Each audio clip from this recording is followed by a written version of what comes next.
దేవుడు ఇంత గొప్ప ధన్యతను మనకిచ్చాడు. ఎంతో గొప్ప భాగ్యం. దేవుని సన్నిధిలో ఒక దినము గడుపుట 1000 దినముల కన్నా గొప్ప శ్రేష్టమైన భాగ్యం అని దేవుని వాక్యం సెలవిస్తుంది. కాబట్టి మనము మన జీవితంలో ఎన్నో దినాలు ప్రభుత్వం గడపడానికి దేవుడు మంచి అనుకూలతను మనకి దయచేశాడు. అలాగే దేవుడు కొంతమందిని బైబిల్లో తన మిత్రులుగా, తన బిడ్డలుగా, స్నేహితులుగా ఇచ్చాడు. వారు కూడా దేవునితో ఎక్కువ గడిపిన వారుగా కనపడుతున్నారు. గడిపారా? ఒక ఆయన దేవునితో స్నేహం చేస్తూ ఎక్కడికి నడిచాడంట? పరమకు నడిచాడంట. బిగ్గరగా చప్పుడు పేరేంటి? హానోకు. హానోకు మరణము చూడకుండా పరమకు ఎక్కిపోయాడు. కారణం ఏంటంటే దేవునితో గడిపాడు, దేవునితో నడిచాడు, దేవునితో కొనసాగాడు. కాబట్టి మరి మధ్యాహ్న సమయంలో ఇంత గొప్ప భాగ్యాన్ని దేవుడు మనకి ఇచ్చినందుకు గాను దేవునికి మహిమ కలుగును గాక. కొద్ది నిమిషాలు దేవుని వాక్యాన్ని ధ్యానం చేసుకుందాం. గలతీయులకు రాసిన పత్రిక 6:7 6వ అధ్యాయం 7వ వచనం బాగా చదువుకుందాం. గలతీయులకు రాసిన పత్రిక 6వ అధ్యాయము వచన భాగం 7 చదువుకుందాం.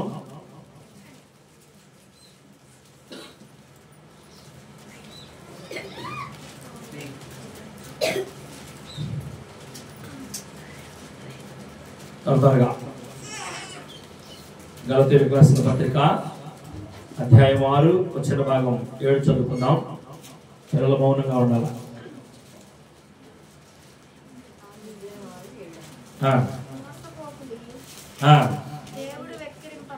మోసపోకుడి, దేవుడు వెక్కిరించబడడు. మనుషుడు ఏది విత్తునో ఆ పంటనే కోయును. చిన్న ప్రార్థన చేసుకుందాం. మహాపరిశుద్ధుడైన తండ్రి, ప్రేమ కలిగిన యేసయ్య, దయ కలిగిన తండ్రి, నీకు వందనాలు ప్రభువా. ఈ మధ్యాహ్న సమయంలో ఈ పునరుద్ధాన దినాన మా ಎಲ್ಲరితో మీరు మాట్లాడటానికి ప్రభువా, మీరు మంచి వాక్యాన్ని ఎత్తి మీరు సిద్ధపరిచిన ఈ యొక్క ఆత్మీయ ఆహారాన్ని మేమెల్లరూ కూడా ప్రభువా సిద్ధపాటు కలిగి పూజించడానికి సహాయం దయచేయండి. వినగలిగిన చెవిని, గ్రహించగలిగిన మనసును అంగీకరించే మంచి స్వభావమును మా ಎಲ್ಲరికి దయచేయండి. ఇక్కడ పని చేయుచున్న దురాత్మ శక్తులు, ఆటంకపరచు అల్లరి చేయు ప్రతి విధమైన దురాత్మ ప్రభావాన్ని ఈ స్థలము నుంచి యేసు నామములో పారదోలుతున్నాం తండ్రి. నీకు వందనాలు. పిల్లలను మీ స్వాధీనంలో ఉంచుకునండి.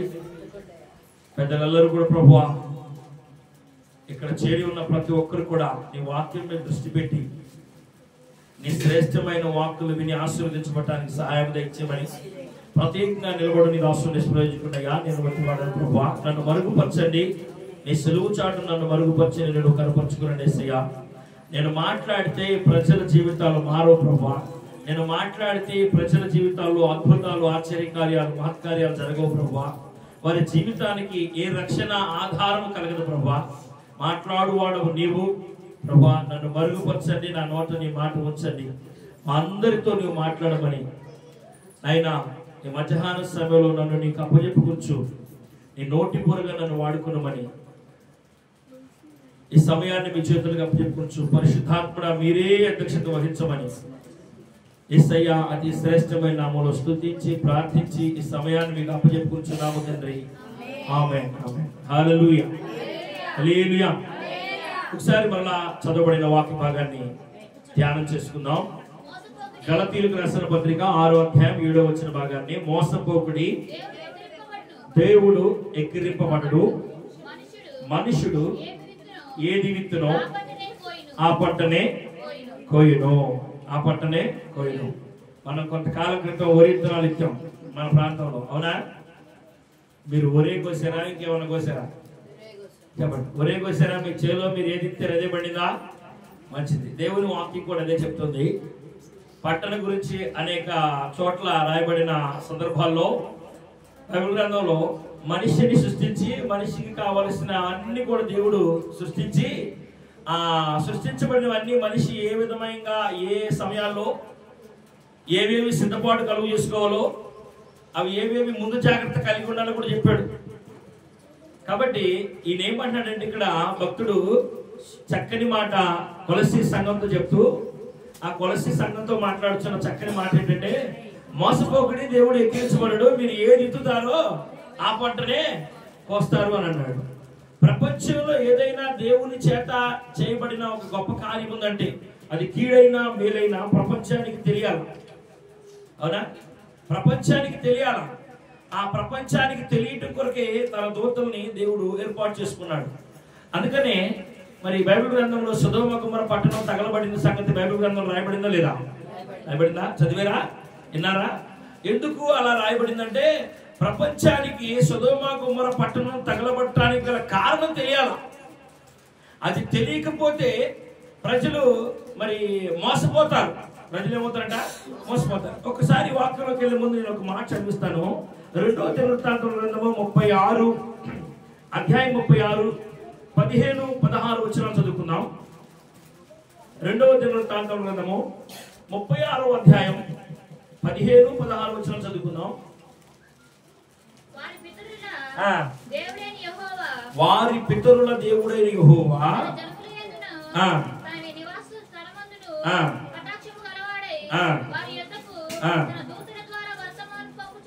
తన ప్రజల యొద్దకు తన దూతల ద్వారాగా వర్తమానం పంపుచు వచ్చెను. ఆయన పెద్దల కాడ లేచి ఏంటంట?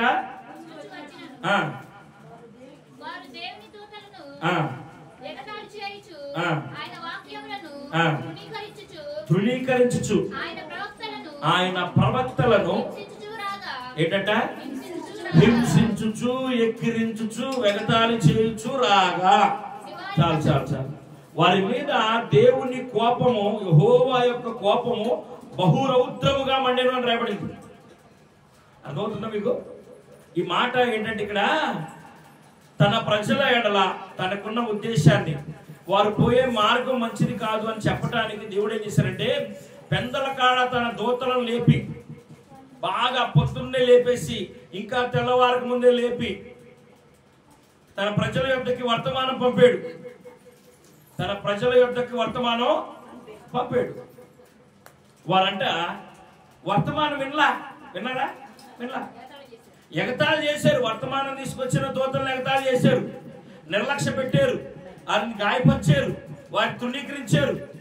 ఇలా ఎంతో మందిని దేవుడు తన దూతలను పంపుతూ వస్తే ఆ ప్రజలు ఏమాత్రం కూడా లెక్క చేయలేదంట. ఆ సమయంలో దేవునికి మరి యెహోవాకి వారి మీద బహురౌద్రము, బహుకోపము కలిగిందంట. అందుకనే వారిని కొంత శ్రమలకి అప్పచెప్పినట్టుగా మనం చూస్తున్నాం కదా. అది దృష్టాంతముగా మనకి గుర్తుండడానికి రాశాడు. ఎందుకు గతంలో జరిగినవన్నీ మనకి ఎందుకు జ్ఞాపకం చేస్తాడంటే ప్రభువు, వాళ్ళకి జరిగిన కీడు నీకు జరగకోకుండా ఉండటం కోసం, నువ్వు మెలకుగా ఉండటం కోసం. అవునా?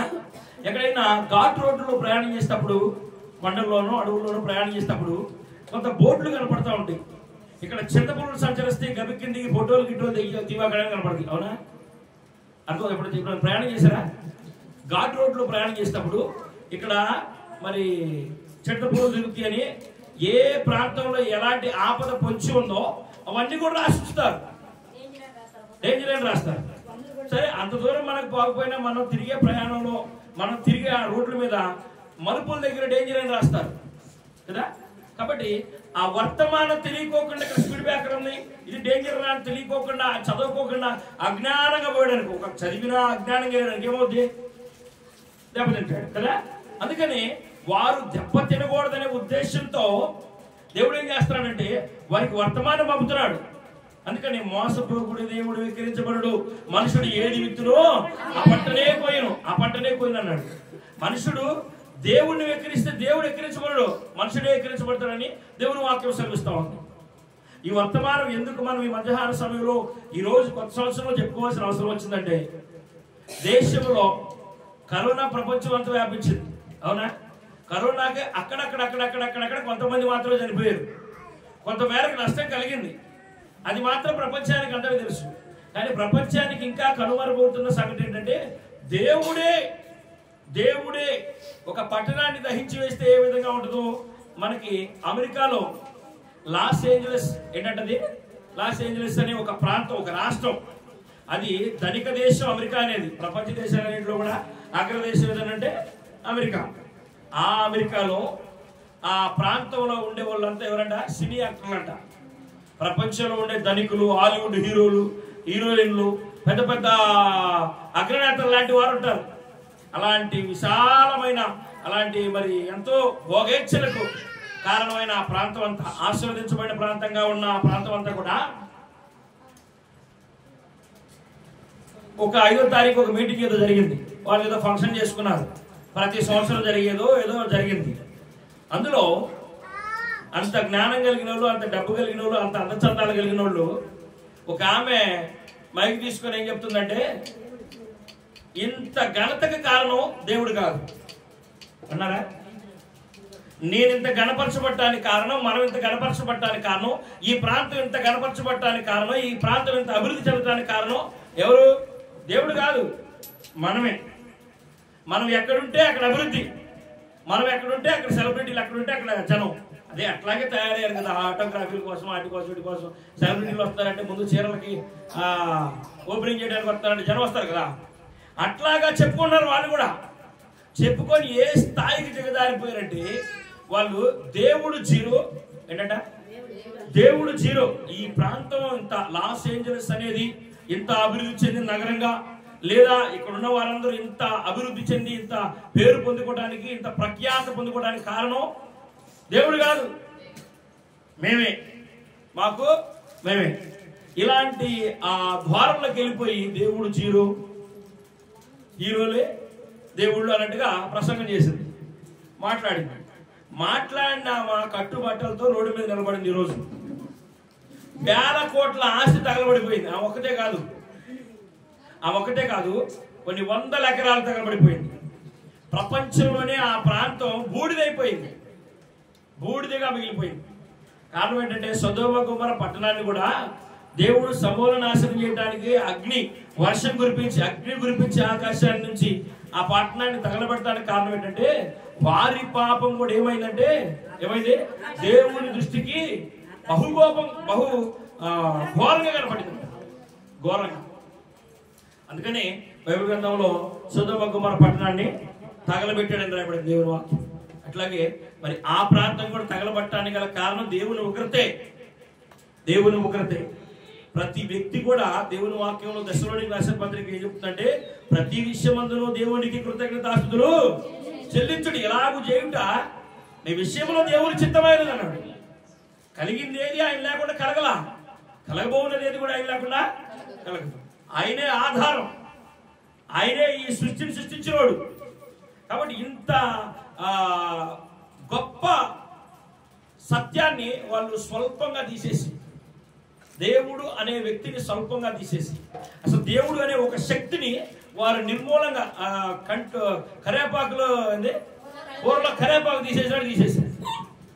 అలాంటి భయంకరమైన పాపాన్ని చేశారు.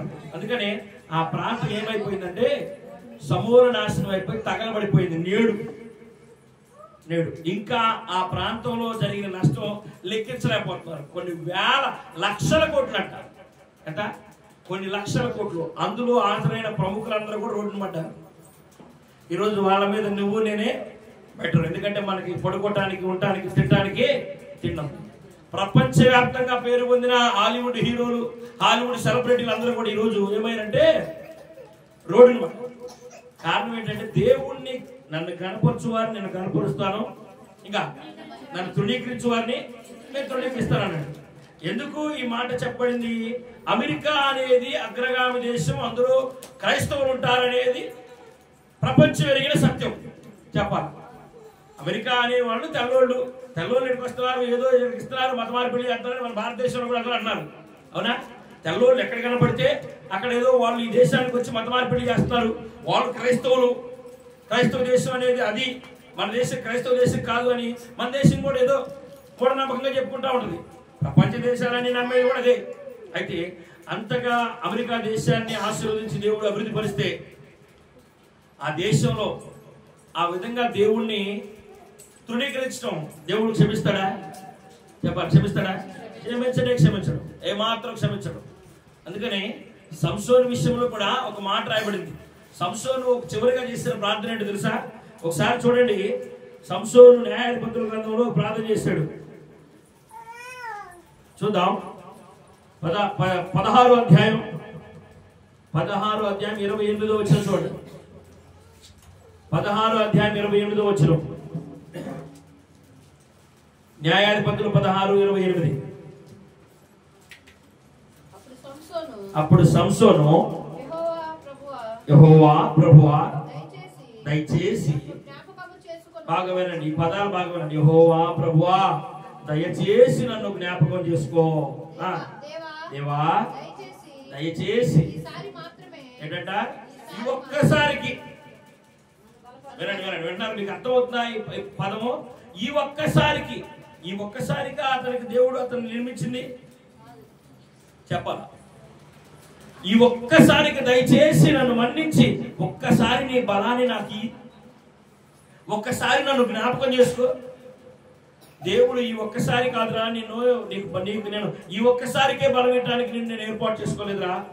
నీవు జీవించినంత కాలం నా బలముతో నిండి నా ప్రజలకు న్యాయాధిపతి గాను, నా ప్రజలకు నేను ఏ ఉద్దేశంతో నిన్ను నిర్మించానో ఆ ఉద్దేశాన్ని సార్థకం చేయటం కొరకు కదా. బైబిల్లో బలవంతులు ఎవరంటే ఎవరెవరు చెప్తారు? సంసోనేనా కాదా? సంసోనే. బైబిల్లో బలవంతులు సంసోను. అలాంటి బలాన్ని ఇచ్చింది దేవుడు ఎందుకు? తన ప్రజల రక్షణ కొరకు ఇచ్చాడు. తన ప్రజల రక్షణ కొరకు ఇచ్చిన ఆ బలాన్ని సంసోను దేవుని కొరకు వాడా, తన ప్రజల రక్షణ కొరకు వాడా. తన స్వకీయ క్రియల చూడండి ఒకసారి దేవుని వాక్యంలో చదువుకుందాం. రోమీయులకు రాసిన పత్రిక 2వ అధ్యాయం 6 నుంచి 7-8 వచనాలు చదువుకుందాం. రోమా గబగబ చదవాలి. 2వ అధ్యాయం 6వ వచనం 7-8 వచనాలు.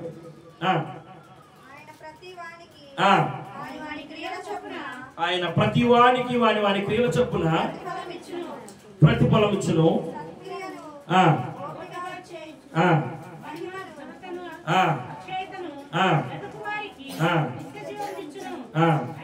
అయితే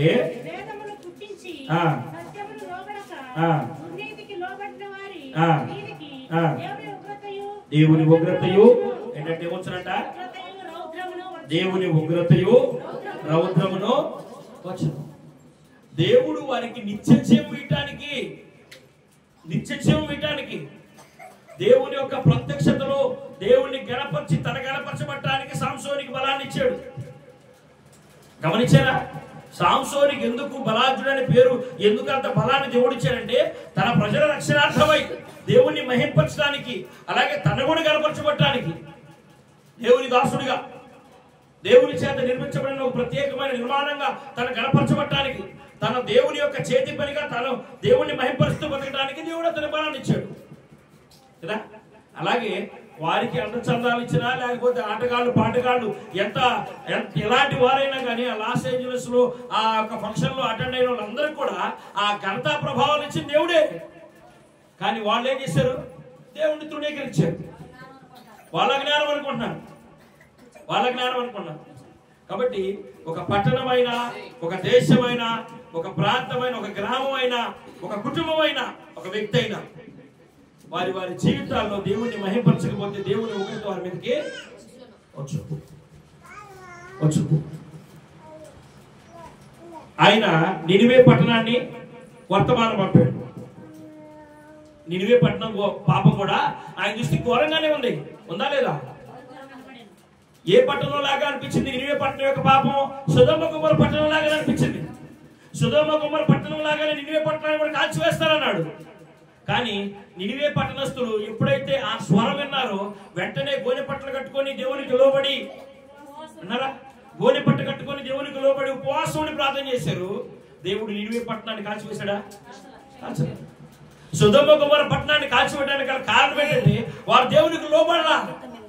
అక్కడ రాయబడింది, తన దూతల పెద్దల కాలం వేసి వారిని సిద్ధపరిచి వర్తమానం పంపితే వారు ఏం చేశారంటే తృణీకరించారు.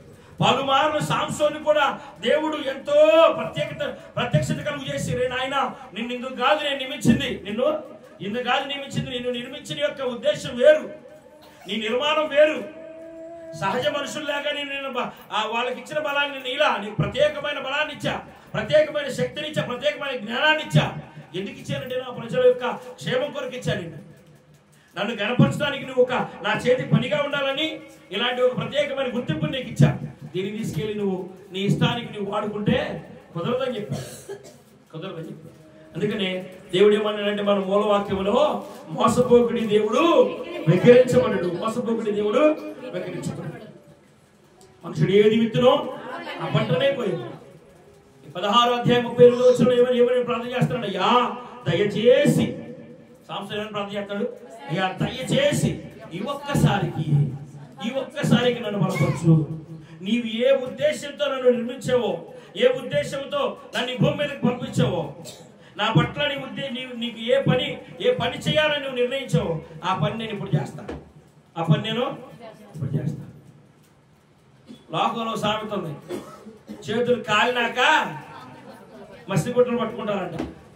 ముందే మసిగుడ్డతో తీస్తే డెగిసే వాళ్ళు చేయగలదుగా, కాలిదా? కాదు.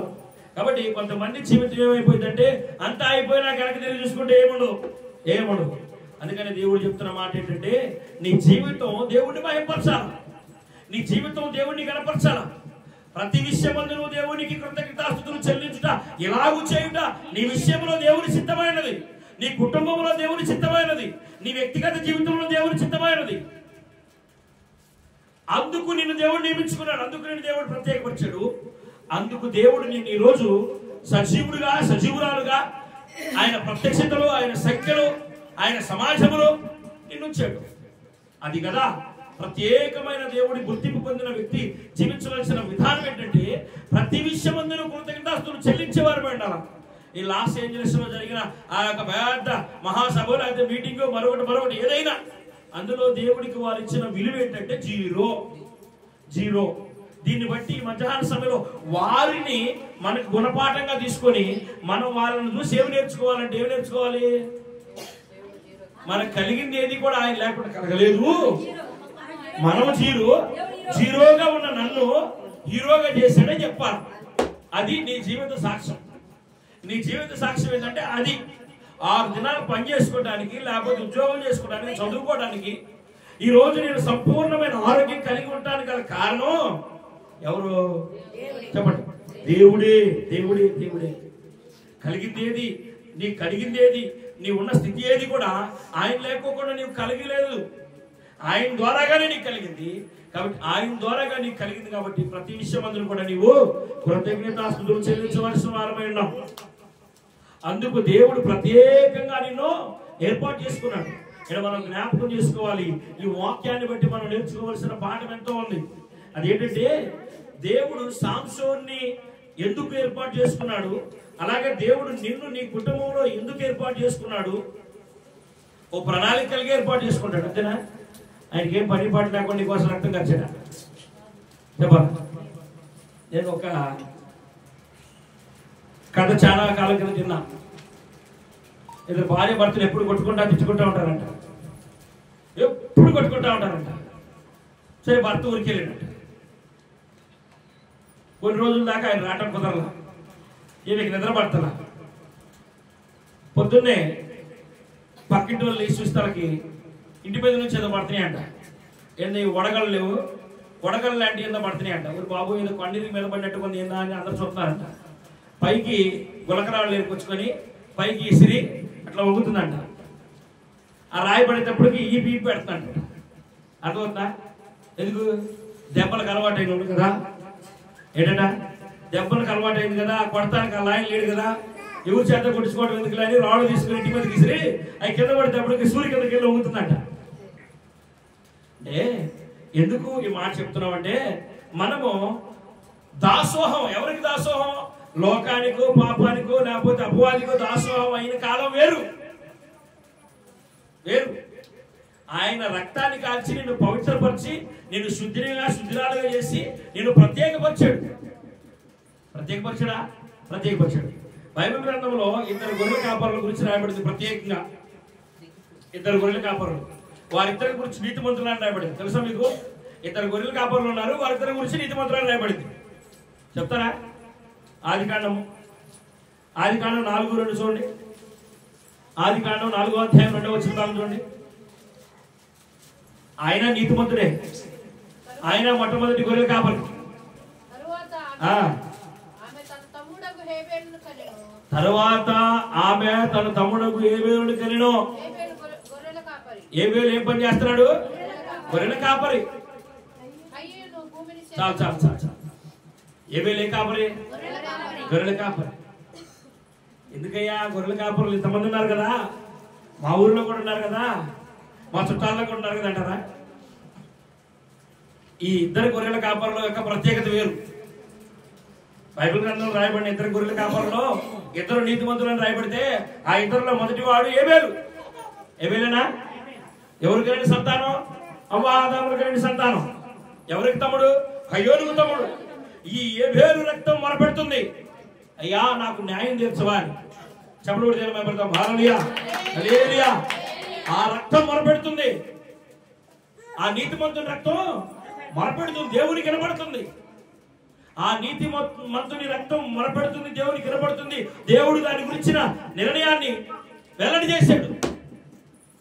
ఎక్కడా నీ తమ్ముడు అని అడిగాడు కదా, ఎక్కడా నీ తమ్ముడు?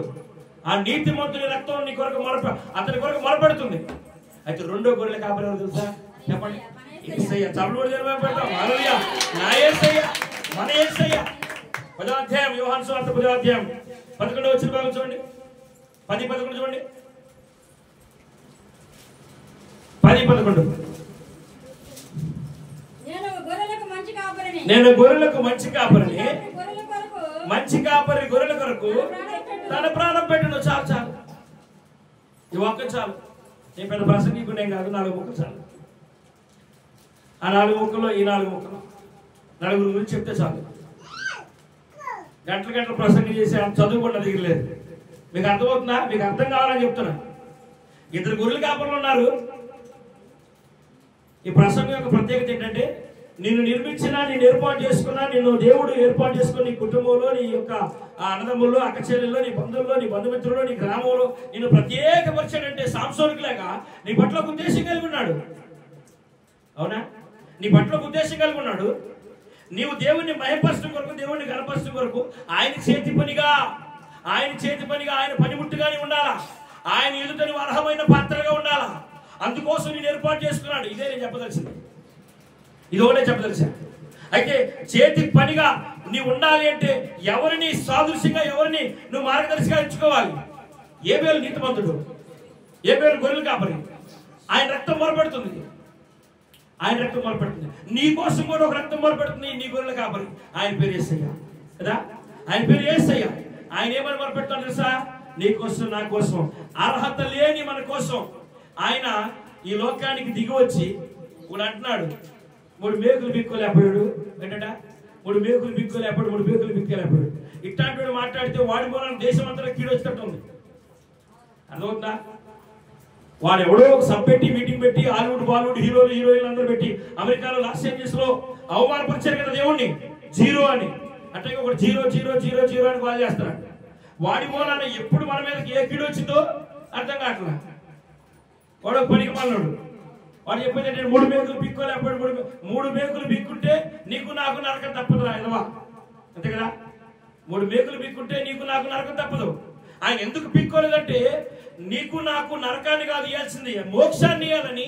ఆయన ఉన్న స్థానంలో నీవు నేను ఉండాలనే ఉద్దేశంతో నీ కోసం, నా కోసం మనం గొర్రెలమే. ఈ గొర్రెల కోసం ఆయన ఈ లోకానికి వచ్చి ఈ గొర్రెల కోసం ప్రాణం పెట్టాడు. ఈ గొర్రెలు నరకంలోకి వెళ్ళకోకుండా, ఈ గొర్రెలు ఆ నరకంలోకి వెళ్ళి అగ్ని ఆరదు పురుగు చావదనే స్థలంలో వీళ్ళు ఉండకోకుండా ఉండాలని ఆ దేవుడు ఏం చేశాడంటే, ఈ లోకానికి గొర్రెల కాపరిగా వచ్చి ఈ గొర్రెల కాపరి ఏం చేశాడంట, గొర్రెల కొరకు ప్రాణం పెట్టాడు. అందుకు వచ్చాడు ఆయన. ఆయన నీతిమంతుడు. ఏదో ఒక రోజు ఇలాంటి పనికి మన వలన భారతదేశానికి ఏ కీడు రాకుండా ప్రార్థన చేయాలి మనం కదా. భారతదేశానికి ఏ కీడు రాకోకుండా వారి కొరకు ప్రార్థన చేయాలా. ఆ అజ్ఞానుల కొరకు, ఆ అజ్ఞాన సహోదరుల కొరకు ప్రార్థన చేయాలి మనం. వారిని నిందించవసరంలా, శపించవసరంలా, వారికి కూడా మార్పు రావాలని ప్రార్థన చేయాలి.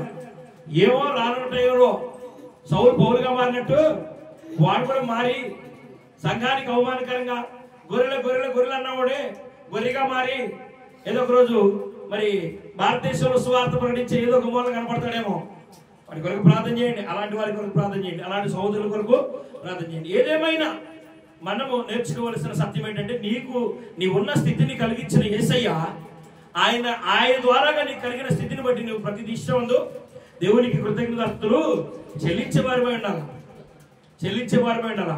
ఈ వాక్యము ప్రపంచ దేశాలన్నీ కూడా ప్రకటిస్తున్నాయి ఈరోజు. అది జరిగిన ఆ సంఘటన జరిగిన కారణం నుంచి ప్రపంచ దేశాలన్నీ కూడా ఈ వాక్యాలు ప్రకటిస్తున్నాయి. దేవుడు కలుగు చేశాడు ఈ కీడు. ఎందుకు కలుగు చేశాడంటే దేవుని భయం లేదు వాళ్ళకి. ఏమి లేదు? దేవుని భయం లేదు. అందుకనే ఆ సామెతలో మహాజ్ఞాని అయిన సొలొమోను ఏం చెప్తారంటే, ప్రతి మాటలో కూడా ప్రతి అధ్యాయంలో కూడా యెహోవా యందు ఏం కలిగి ఉండాలంట? భయం ఉండాలా? భక్తి ఉండాలి. భయభక్తులు కలిగి ఉండాలి. భక్తి ఉందయ్యా నాకు. ఏముందయ్యా? భక్తి ఉందయ్యా. వారానికి నెలకి ఎన్ని మార్లు ఉపవాసం ఉంటాను, ఎంతకాలం ఇస్తాను, ఎన్ని దశంభాగాలు ఇస్తాను, ఇంకా ఏమేమి చేస్తున్నాను, ఏమేమి మొక్కుకున్నాను, మొక్కుబడులు ఇవన్నీ చేసుకొచ్చి ఇద్దరు ప్రార్థన చేస్తున్నారంట. వాళ్ళిద్దరిలాగా మనం ఎవరంట? పరిచయులు, సొక్కరి. మన భక్తి దేవుణ్ణి మహింపరిచేదిగా ఉండాలా, దేవుణ్ణి కనపరిచేదిగా ఉండాలా. మనల్ని ఎందరు నిందించినా అవమానపరిచినా నిందిస్తారనే దేవుడు చెప్తున్నాడు ఇక్కడ. నిందిస్తారనే ఆయన దూతలు పెందలకాళ్ళు వేసి దేవుని వాక్యం ప్రకటిస్తుంటే నిందిస్తారు. అయితే ఆ నిందను కొంతవరకు దేవుడు సహిస్తాడా? కొంతవరకు ఓర్చుకుంటాడు. ఒరే బోయవాడా, ఒరే గుండువాడా, ఒరే బట్టతలవాడా అన్నాడు. అన్నారా దైవజనుని? ఒరే బట్టతలవాడా అంటే దెబ్బకేం జరిగినాయి చెప్పాలా? ఎలుగుబంట్లు వచ్చి తినిపడేసింది. 48 మంది పిల్లల్ని చీల్చి తినిపడేసింది. దేవుని సేవకులుగా లేకపోతే దేవుని బిడ్డలుగా నువ్వు దేవుని పనిలో ఉన్నప్పుడు నన్ను ఎగతాళి చేసేవాళ్ళు ఉంటారు, హేళన చేసేవాళ్ళు ఉంటారు, గోళ చేసేవాళ్ళు ఉంటారు, అవమానపరిచేవాళ్ళు ఉంటారు, అవమానంగా మాట్లాడేవాళ్ళు ఉంటారు. కొంతవరకే ఓర్చుకుంటాడు. కొంతవరకు ఓర్చుకొని సామెతల గ్రంథంలో 29:1 చెప్పినట్టుగా ఎన్నిసార్లు గద్దించను లోబడిన వాడికి మరి తిరిగి లేకుండా ఏమొచ్చును? హఠాత్తుగా నాశనం వచ్చును. కాబట్టి వాక్యం యొక్క సారాంశం, వాక్యం యొక్క మూల సందేశం ఏంటంటే, దేవుని చేతి పనిగా నిర్మించబడిన ఆ గొర్రెల కాపరి నీ కోసం ప్రాణం పెట్టిన ఆ త్యాగం ఎందుకంటే నువ్వు దేవుని కొరకు మండాలని, నువ్వు మండుచు అనేకులను మండించాలని, నువ్వు వెలుగుచు అనేకులను వెలిగించాలని, నీవే సిద్ధలలో నూనె కలిగిన బుద్ధి కలిగిన కన్నికగా నీ ఇంటికి దీపంగా ఉండాలని. ఆ దీపాన్ని సాతాను అనేకమైన బాధ్యతలు మిత్తిమీదేసి ఇంకా పొద్దున్నే లేచి దేవుని సన్నిధిలో విలక్కోకుండా నిద్రకలు చేస్తాడు. ఇంకా లెగండి అంటానికి లెగవరు కదా. పెద్దరకాలు లెగవాలా, నీ కుటుంబం కోసం ప్రార్థన చేయాలా, నువ్వు దేవుని దూతమై ఏం చేయాలా? వినండి, ఇది నా టైం టేబుల్ కాదు, నేను చెప్పేది కాదు. నీవు దేవుని దూతగా దేవుడిని నిర్మించాడు అనుకుంటే, ఎందుకు నిర్మించాడు, ఎందుకు ప్రత్యేకపరిచాడు, ఎందుకు నీ కోసం ఆయన రక్తం కార్చాడో, నీ మీద ఏ బాధ్యత ఉంచాడో, ఏ భారం ఉంచాడో, ఆ భారాన్ని ఎరిగి చెప్పండి. ఆ భారాన్ని ఎరిగి పొద్దున్నే లేచి, పొద్దున్న అంటే 9-10కి లేచి విన్నారా? ఎన్నింటికి లేవాలా? 9-10గా. 9-10కి లేస్తే నువ్వు దేవుని దూతవు కాదు. మంచిది, మనం దేవుని దూతలమే. కాబట్టి దేవుని దూత ఏం చేయాలంటే పెందలకాడ లేవాలా, నీ కుటుంబం కోసం, నీ రక్త సంబంధికుల కోసం, నీ బంధువుల కోసం, నీ శ్రేయభిలాషుల కోసం, నీ దేశం కోసం దేవుడిని మీద ఉంచిన భారాన్ని కలిగి ఉండాలి. దేవుని పని పొద్దున్నే లేచి చేయాలా. పొద్దున్నే లేస్తున్నానయ్యా, మొక్కం కడుగుతున్నాను, ఇల్లు వాకిలు ఉడుస్తున్నాను, మూల కూరలు ఉడుతున్నాను, అవన్నీ మీ ఆయనకి మీ కుటుంబానికి చేసుకోండి. ఈ కుటుంబం అంతా క్షేమంగా ఉండటానికి, ఆరోగ్యంగా ఉండటానికి, ఆర్థికంగా, ఆత్మీయంగా, ఆరోగ్యపరంగా, ఉద్యోగపరంగా, వ్యాపారపరంగా వారి వృత్తుల్లో వారు మరి దీర్ఘాయుష్యత ఆశీర్వదించబడటానికి, ఘనముగా ఎంచబడి ప్రత్యేకంగా నీ గ్రామంలో నీకు కుటుంబంలో నీ కుటుంబాన్ని ప్రత్యేకించబడటానికి, ప్రత్యేకమైన ఆశీర్వాదాన్ని కలిగి ఉండటానికి ఒక ఆయన నీ కోసం రక్తం కార్చాడు, ఒక నీతిమంతుడు నీ కోసం రక్తం కార్చాడు. ఆ నీతిమంతుడిని జ్ఞాపకం చేసుకోవాలి. ఆయన చెప్తున్న మాట ఏంటంటే, ప్రభు పాలన చేయవేసినప్పుడు ఏం చెప్తున్నాడు? నీవు ఆయన వచ్చే వరకు నువ్వేం చేయాలంట? ఆయన ప్రచురించాలా. అయ్యా నా కుటుంబంలో నేను ఎరగని జనం ఉన్నారయ్యా. అయ్యా నా కుటుంబంలో నీ యొక్క మరణాన్ని, నీ యొక్క మరణ త్యాగాన్ని, నీవు ఈ లోకానికి వచ్చి బలి అయిన ఆ గొప్ప త్యాగాన్ని, ఆ త్యాగం యొక్క గుర్తింపుని ఎరగని జనం ఉన్నారయ్యా. పిచ్చి జనం ఉన్నారయ్యా, మూర్ఖపు జనం ఉన్నారయ్యా. వారికి నీవెందుకు ఈ లోకానికి వచ్చావు? ఎందుకు మరణించావు? ఎందుకు మా కొరకు ప్రభా ఇంత కార్యాన్ని చేసావు, ఇంత అనుభవించావు? మా కొరకు ఎందుకు స్థలాన్ని సిద్ధపరిచి మరలా మా కొరకు ఎందుకు రానయ్యావు? ఆ ప్రత్యేకత రక్షణ సువార్త వారు వినాలయ్యా, తెలుసుకోవాలని వారి కోసం ప్రార్థన చేయాలా. అందుకు సాంసోన్ ఎందుకు దేవుడు ప్రత్యేకపరిచాడంటే చెప్పండి. ఢిల్లీలో దగ్గరికి వెళ్ళి ఒడిలో పడుకొని, అమ్మా నా బల రహస్యం తాడుతో కట్టాలి, సుగంతో కట్టాలి, ఇంకా అనేక పర్యాయములు చెప్పాడు ఏదో తప్పించుకోవడానికి. చివరిసారి తప్పల. కాబట్టి ఎందుకు ఈ మాట చెప్పబడిందంటే, అలవాటైన ప్రాణం కదా. చివరికి ఏం చేశాడు? ఉన్నది చెప్పేశాడు. ఉన్నది పోయింది, తెచ్చుకున్నది పోయిందని సర్వస్వం పోయింది. ఉన్న 2 కళ్ళు కూడా పోయింది. 16వ అధ్యాయంలో అయ్యగారు ఏడుస్తున్నాడు. ఏమని ఏడుస్తున్నాడంటే, అయ్యా దయచేసి ఈ ఒక్కసారన్నా అయ్యా అయ్యా అయ్యా అయ్యా దయచేసి ఈ ఒక్కసారి బలాన్ని అయ్యా, నీ బలాన్ని ఒక్కసారి ఇస్తే నీ కార్యం నేను సార్థకం చేస్తానంట. అలాంటి పరిస్థితి మనకు రానేలా? చెప్పండి. పొద్దున్న లేచి ఎప్పుడు సమయం దొరికినప్పుడు నీ కుటుంబం కోసం, వారి క్షేమం కోసం, వారి ఆరోగ్యం కోసం, వారు చేసే వ్యాపారం కోసం, పనిపాట్ల కోసం, వ్యవసాయం కోసం, ఉద్యోగం కోసం, చదువుల కోసం ప్రార్థన చేయాలి. ఆ విధంగా నీవు ఉండాలి. ఆ భారం దేవుడు నీ మీద పెట్టాడు.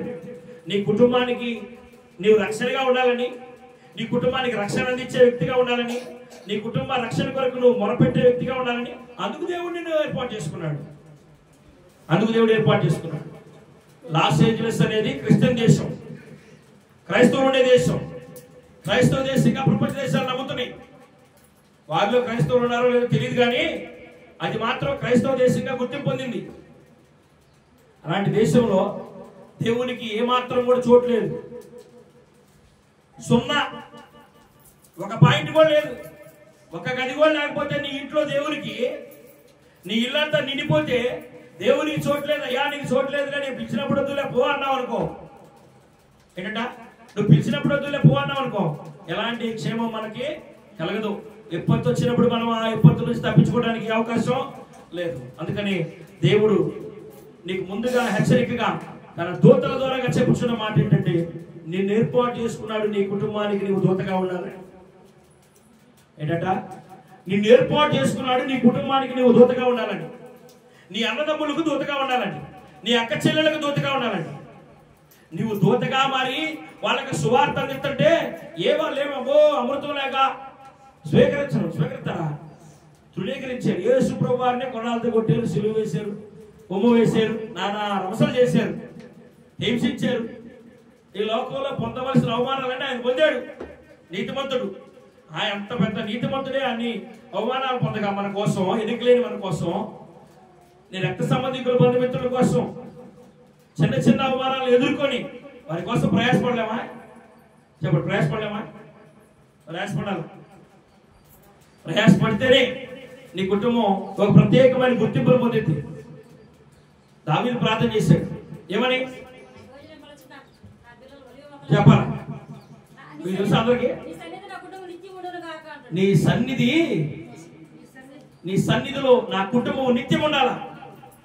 ఆదివారం ఒక్కరోజు కదా చెప్పబడి గోడ మీద పిడకలు కొట్టాడు కదా, సంతోషంగా. కాబట్టి దేవుడు ప్రపంచ దేశాల్లో అనేక చోట్ల తన పనులు తాను చేసుకుంటున్నాడు. తాను వచ్చు గడియను జ్ఞాపకం చేస్తున్నాడు. ఏంటంట? తాను వచ్చు గడియను గురించిన వర్తమానం జ్ఞాపకం చేస్తున్నాడు. యెషయా గ్రంథం ఒకసారి చూద్దాం. 60వ అధ్యాయం 12వ వచనం చూద్దాం. యెషయా గ్రంథం 60వ అధ్యాయం 12వ వచనం భాగం చదువుకునే వాక్యాన్ని ముగిద్దాం.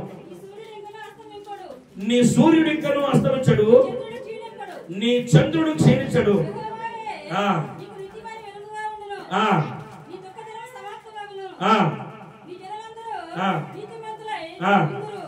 దేవునికి స్తోత్రం. హల్లెలూయా హల్లెలూయా హల్లెలూయా.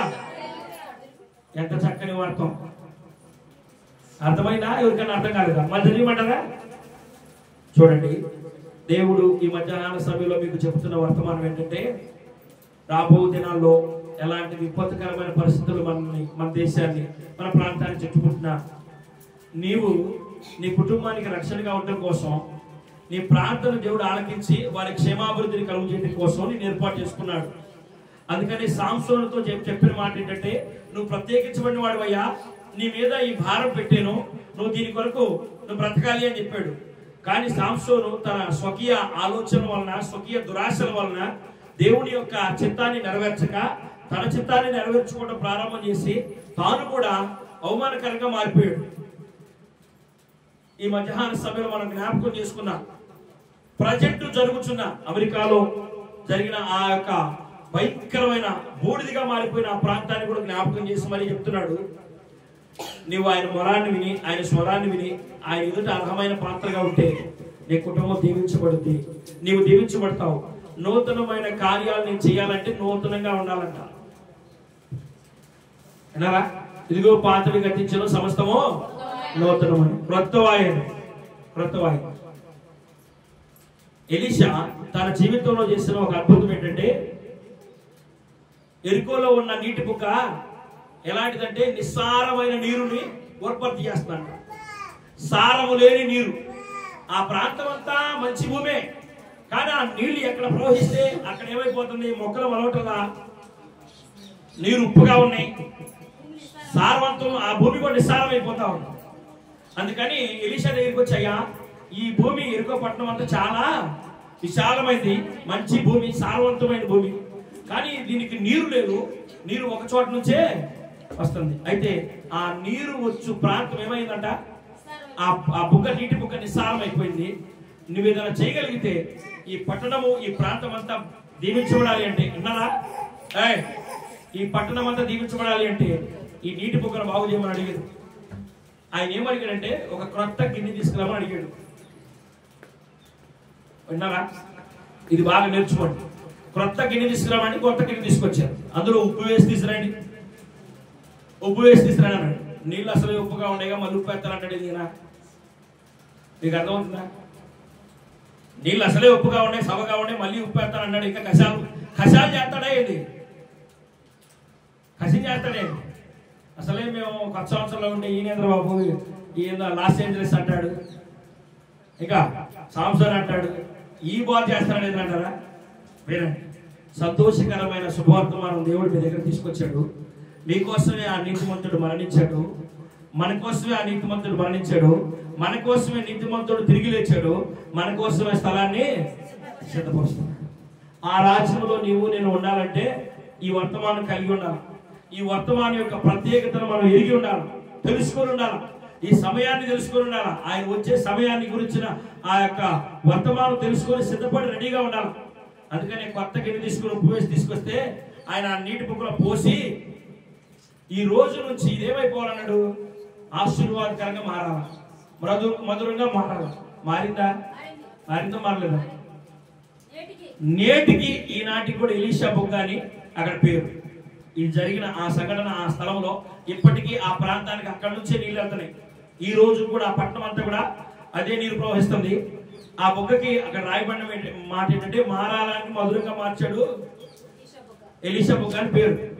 నీ జీవితాన్ని కూడా మారాలంటే, జీవితాన్ని మధురంగా మార్చని యేసయ్య, నీవు ఒక నూతనమైన కొత్త పాత్రగా ఉంటే, వినండి, నీవు ఒక నూతనమైన కొత్త పాత్రగా ఉంటే, ఆయన ఉప్పుగా ఆయన వాక్యం నీలో ఉంటే, నీ కుటుంబాన్ని ఏం చేస్తాడు, ఆయన మాటగా ఆ ఉప్పైన ఆయన మాట నీలో ఉంటే, సారవంతమైన ఆ ఉప్పైన మాట నీలో ఉంటే, ఆ వెలిగే ఆ జ్యోతి లాంటి ఆ మహిమ నీలో ఉంటే, నీ కుటుంబానికి నువ్వు ఏ విధంగా ఉంటావంట, సారవంతమైన వ్యక్తిగా ఉంటావు. నీవు సారవంతమైన వ్యక్తిగా లేకపోయేవంటే కారణం ఏంటంటే, నీలో ఉప్పు లేదు, నీవు కొత్త పాత్రగా లేవు. నీవు నూతనమైన పాత్రగా ఉంటే, ఉప్పు వేయబడి ఉంటే, ఉప్పుతో నింపబడి ఉంటే, దేవుని వాక్యంతో నింపబడి ఉంటే, దేవుని మాటతో, దేవుని ఆలోచనతో నింపబడి ఉంటే, అప్పుడు నీ కుటుంబానికి నీవు దీవెనకరమైన వ్యక్తిగా, సారవంతమైన వ్యక్తిగా ఉంటామని మధ్యాహ్న సభలో చక్కని వర్తమానం, దీవెనకరమైన వర్తమానం. ఒకటి కొంటే 2 ఫ్రీ. ఏంటంట? నీవు నూతనమైన పాత్రగా ఉంటే ఉప్పుగా ఆయన నీలో ఉంటాడు కదా. ఈ 2 కలిగి ఉంటే నీ కుటుంబం ఏమైపోయింది? సారవంతమైన వ్యక్తిగా, దీవెనకరమైన వ్యక్తిగా, ఆశీర్వాదకరమైన వ్యక్తిగా. నీవున్న ప్రాంతంలో నీవెలాంటి ప్రత్యేకమైన సంతోషం, సమాధానం కలిగి ఉన్నావో వారు గ్రహిస్తారు. జనులు గ్రహిస్తారు. నీవు దేవుని గురించిన వర్తమానం చెప్తుంటే చాలా మంది నిందించవచ్చు, అవమానపరచవచ్చు. భయపడకూడదు. భయపడకూడదు. పేతురయ్య యేసెవరో తెలియదని పారిపోయాడు 3 సార్లు. పారిపోయాడు. ఎప్పుడైతే నూతన పరచబడ్డాడో, ఏంటంట? నూతన పరచబడ్డాడు. దేవుని ఆత్మ అతని మీదకి దిగి అతన్ని నింపితే అతను నూతన పరచబడ్డాడు. అతనిలోనికి దేవుని ఆత్మ వచ్చింది, దేవుని శక్తి వచ్చింది. ఇప్పుడు వచ్చి ఏం చెప్తున్నాడు? మిద్దె మీద నుంచున్నాడు. గవిని మిద్దె మీద నుంచని చెప్తున్నాడు. మీరు సిలువ వేసిన యేసుకు మేము సాక్షులు.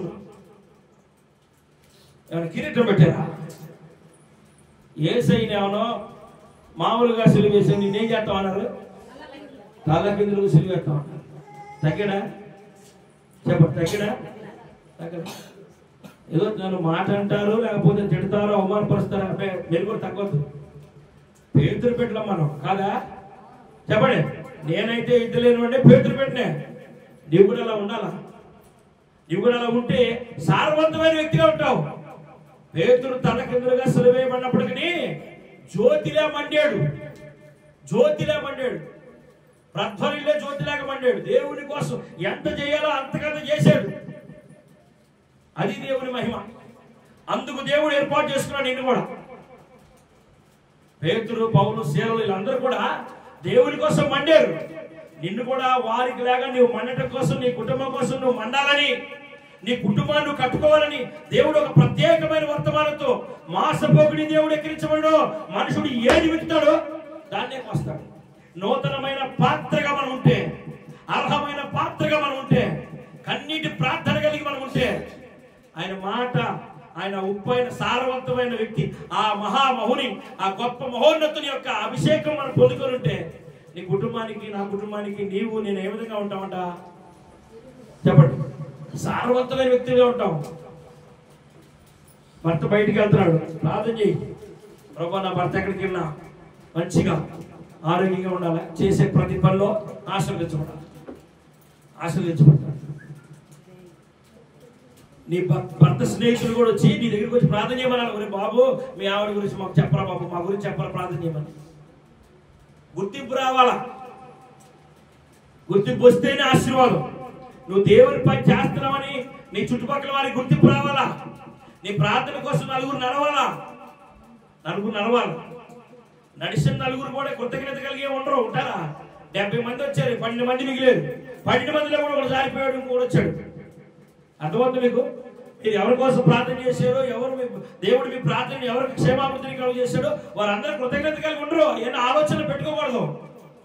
ఎంతో మంది వస్తారు, ప్రార్థన చేయించుకుంటారు, వారు మేలు పొందుకుంటారు, తిరిగి వెళ్ళిపోతూ ఉంటారు.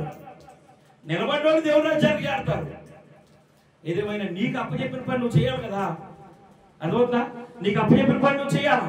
అందుకు దేవుడు ఈ నూతనమైన కార్యాలు చేయడానికి నూతన సంవత్సరంలో నీకు పని అప్పచెప్పాడు. నువ్వు ఏది మర్చిపోయావో దాన్ని గుర్తు చేస్తున్నాడు. నువ్వు ఏది వెనకబడి ఉన్నావో దాన్ని గుర్తు చేస్తున్నాడు.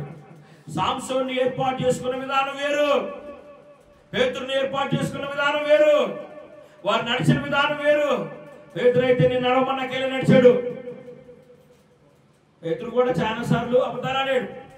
అడా అయినంత మాత్రం నేను 3 సార్లు అబద్ధం ఆడాను, దేవుడి జోలికి నేను బాబు నా గొంతు ఆయన అన్నాడా? దేవుని ఆత్మ పొందుకున్నాడు పట్టుదల కలిగి. పేతురు శరసాలలో ఉండి సంఘం ప్రార్థన చేసింది కనుక నీ కోసం కూడా సంఘం ప్రార్థన చేయాలా. నీవు కూడా దేవుని కొరకు నిలబడాలా. సంఘం నీ కొరకు నిలబడాలా. మీరు అలా ఆశీర్వదించబడాలంటే మీరు అర్హమైన పాత్రలుగా, నూతన పాత్రలుగా దేవుని చేత నింపబడిన వారిగా, దేవుని వాక్యంతో నింపబడిన వారిగా ఉండాలి. అప్పుడు ఆశీర్వాదం. అప్పుడు నీ వలన నీ కుటుంబానికి దీవెన, నీ వల్ల నీ కుటుంబానికి సారవంతమైన వ్యక్తిగా, నీ నోటి నుంచి వచ్చే మాట నీ కుటుంబానికి సారవంతంగా మిగిలిపోయింది, దీవెనకరంగా మిగిలిపోయింది. కాబట్టి ఈ మధ్యాహ్న సమయంలో దేవుని వర్తమానం ప్రేమతో ప్రేమ సువార్త చెప్తున్నాడు ప్రభు. దేవుడు నీతో చెప్తున్న మాట, ఆయన చక్కని మాట చెప్తున్నాడు. యోహాను సువార్త 10వ అధ్యాయం 11వ వచన భాగంలో, నేను గొర్రెలకు మంచి కాపరిని, మంచి కాపరిని, మంచి కాపరిని. కీర్తన గ్రంథంలో 23వ అధ్యాయంలో ఒక మాట చెప్తున్నాడు. ఏమన్నాడు? యెహోవా నా కాపరి, నాకు లేమి కలగదు. పచ్చిక గల చోట్ల ఆయన నన్ను పరులు చేస్తున్నాడు, శాంతికరమైన జలముల యొద్ద నన్ను నడిపించున్నాడు. నా ప్రాణములకు ఆయన సేద తీరుస్తున్నాడు. నీ ప్రాణాన్ని సేద తీర్చే విధంగా ఆయన చూసుకుంటాడు. ఆయన నిన్ను పచ్చిక గల చోట్ల మేపుతాడు. ఆయన శాంతికరమైన జలముల యొద్ద నిన్ను నడిపిస్తాడు. ఆయన నీకు ఆయన కాపరిగా ఉంటే, యెహోవాయే నీకు కాపరిగా ఉంటే ఇలాంటి మేలు పొందుకుంటావు, ఇలాంటి దీవెన పొందుకుంటావు. అందుకోసం చక్కని వర్తమానం చెప్తున్నాడు. నేను గొర్రెలకు మంచి కాపరిని, నా గొర్రెల స్వరం వినును. నువ్వు దేవుని గొర్రెలు అంటే స్వరం వినాలా. ఆయన స్వరం వింటే చాలు, గొర్రెలన్నీ పరిగెత్తి లైన్లో నిలబడతాయి కదా. కాబట్టి ఈ మధ్యాహ్న సభలో కీర్తన గ్రంథం ఒకసారి చదువుకుందాం, వాక్యాన్ని ముగించుకుందాం. యెహోవా నా కాపరి, నాకు లేమి కలుగదు. పచ్చిక గల చోట్ల ఆయన నన్ను పరులు చేస్తున్నాడు, శాంతికరమైన జలముల యొద్ద నన్ను నడిపించున్నాడు. నా ప్రాణముకు ఆయన సేద తీర్చున్నాడు. దేని బట్టి అంట చెప్పండి? తన నామమును బట్టి. ఎవరి నామమును బట్టి? దేవుని నామమును బట్టి ఆయన నీతి మార్గములో నన్ను నడుపుచున్నాడు. గాఢాంధకారపు లోయలో నేను సంచరించినను, ఏ అపాయమునకు నేను భయపడను. నీవు నాకు తోడయుండువు, నీ దుడ్డు కర్రయు నీ దండమున నన్ను ఆదరించును. నా శత్రువుల ఎదుట నీవు నాకు భోజనము. దేవునికి స్తోత్రం కలుగుగాక. హల్లెలూయా, హల్లెలూయా. నూనెతో నా తల అంటి ఉన్నావు, నా గిన్నె నిండి వరుచున్నది. చాలు చాలు చాలు, పొర్లుతుంది. ఇది దేవుని ఆత్మ అంటే. ఎలా వర్ణాలా? దీర్ఘాలు కాదు. రోజు బైబిల్ అయితే దీర్ఘాలు కాదు, మన చక్కగా వచ్చింది అది కదా. అదే ఉప్పు అంటే. కాబట్టి దేవుడు మన వినికిడిలో ఈ మాటలు దీవించి ఆశీర్వదించి ఆయనే మనకు కాపరిగా ఉండి, మనం ఆయనకి గొర్రెలుగా ఉండి, ఆయన మేపు గొర్రెలుగాను, ఆయన స్వరమిన్న గొర్రెలుగాను, ఆయన సన్నిధిలో అర్హమైన పాత్రలుగాను మన కుటుంబాలకి మనము ఎలా ఉండాలంట చెప్పండి ఈ మాట. మన కుటుంబాలకు మనం సారవంతమైన వారిగా ఉండాలా, ఆశీర్వాదకరమైన వారిగా ఉండాలా. ఆ విధంగా ప్రభు ఆత్మ మన ముందుకు నడిపించును గాక. ఆమేన్. ప్రతి విషయం అందులో కృతజ్ఞతాస్తుతులు చెల్లించి లాస్ ఏంజలస్ లో జరిగిన ఆ కీడు మనలో గాని, మన కుటుంబంలో గాని, మన దేశంలో గాని మరి ఎక్కడ కూడా జరగకోకుండా ఉండినట్లు అందరూ దైవ భయం కలిగి ముందుకు నడుచుదురు గాక. ఆమేన్. తలవంచని ప్రార్థన చేసుకుందాం. విన్న వాక్యాన్ని బట్టి, దేవుడు నీతో మాట్లాడిన విధానాన్ని బట్టి 10 నిమిషాలు ప్రార్థన చేసుకుందాం.